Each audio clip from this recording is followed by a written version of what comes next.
అది అహంకార ధోరణి.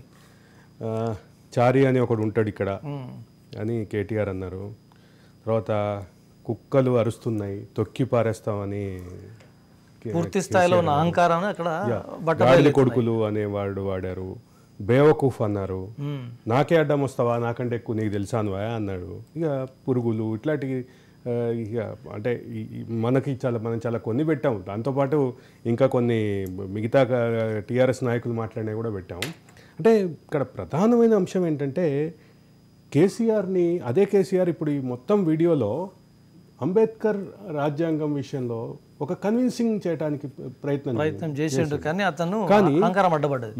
అదే సందర్భంలో మిగతా సందర్భాల్లో మాత్రం చాలా అంటే ర్యాష్గా చాలా పరుషంగా మాట్లాడారు. దీనికి రెండింటి మీద వైరుధ్యాన్ని ఎట్లా చూస్తారు మీరు?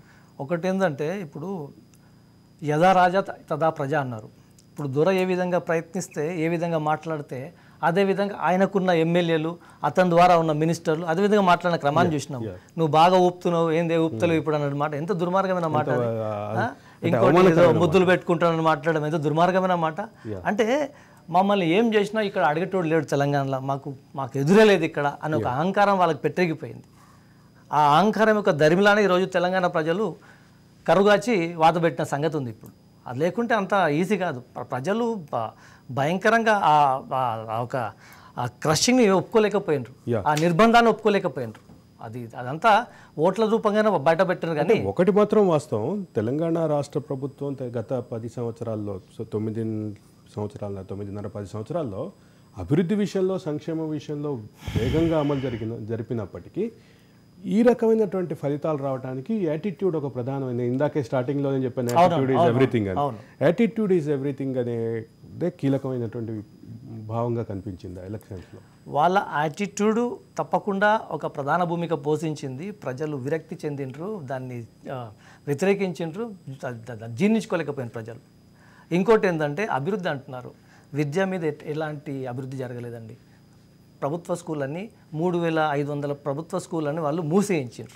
విద్య మీద ఎటువంటి అభివృద్ధి జరగలేదు. ఓకే, వైద్యం మీద అసలు వైద్యం నిర్లక్ష్యం చేసిండ్రు, పూర్తి స్థాయిలో నిర్లక్ష్యం చేసిండ్రు.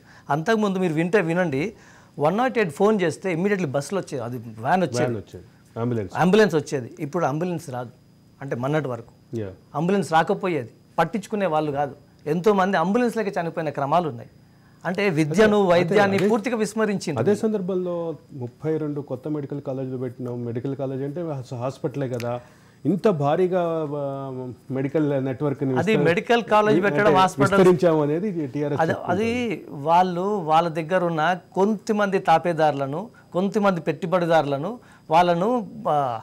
వాళ్ళకు బిజినెస్ ఇవ్వడానికి వాళ్ళకు వెసులుబాటుగా మెడికల్ కాలేజీలు పెట్టారు. కానీ పబ్లిక్ ఏమి మెడికల్ కాలేజ్ వచ్చినాయి, government medical college, private medical college వచ్చేసినాయి. అది చూపించుకోవడానికి మాత్రమే. ఇప్పుడు ఎంతమందిని అక్కడ అడ్మిషన్ దొరుకుతున్నాయండి? ఎవరికి? మా తెలంగాణ వాళ్ళకి ఎంతమంది అడ్మిషన్ దొరికినది? ఇంతవరకైతే దొరకలేదు కదా. మీరు అది పెట్టుకున్నారు కానీ బయట వాళ్ళకు అడ్మిషన్స్ ఇస్తున్నారు, దాని ద్వారా మాకైతే ఎవరు దొరకట్లేదు. ఇంకోటి హాస్పిటల్స్ అయితే ఇంతవరకైతే ఎక్కడ అది ప్రక్షాళన చెందిన దాఖలు అయితే లేవు. స్కూల్స్ అయితే మరీ అధ్వానంగా ఉన్నాయి. టాయిలెట్స్ లేవండి స్కూళ్ళలో. టాయిలెట్స్ లేకుండా ఆడపిల్లలు నీళ్లు తాగరండి. ఈరోజు సిటీలో హైదరాబాద్ నడిబొడ్డున కూడా గర్ల్స్ స్కూల్స్లలో ఆడపిల్లలు నీళ్లు తాగరు. ఎందుకమ్మా నీళ్ళు తాగట్లేదు అంటే, టాయిలెట్ వస్తుంది అంకుల్ మాకు ఇక్కడ టాయిలెట్స్ లేవు, ఫెసిలిటీ లేవు. అంత దుర్మార్గంగా నడుస్తున్న ప్రక్రియ. దాన్ని అభివృద్ధి ఏ విధంగా చూడొచ్చారు. ఇంకోటి అభివృద్ధి అంటే ఈ ఆలిషాన్ రోడ్లా లేకపోతే ఫ్లైఓవర్లా అభివృద్ధి కాదు కదా. అది చూడడానికి తలకు పెలుగు మెరుగులు తప్పితే దాంట్లో ఎటువంటి అభివృద్ధి కనబడలేదు సార్.